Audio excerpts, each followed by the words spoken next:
afternoon today. So, good day.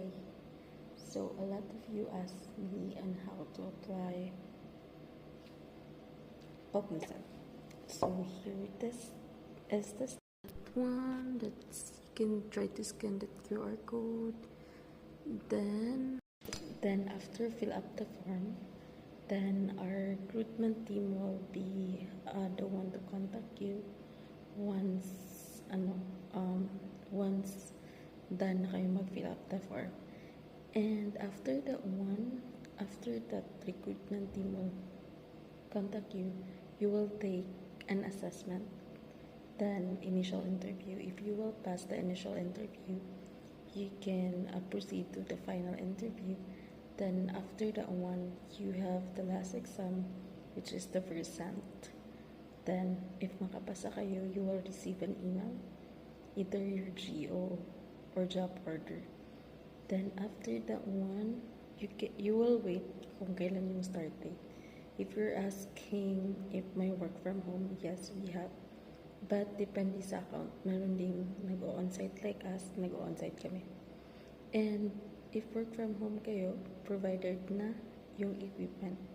And your salary is based on your experience.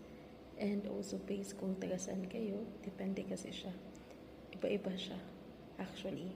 And depende din yun sa account mo and your position as well.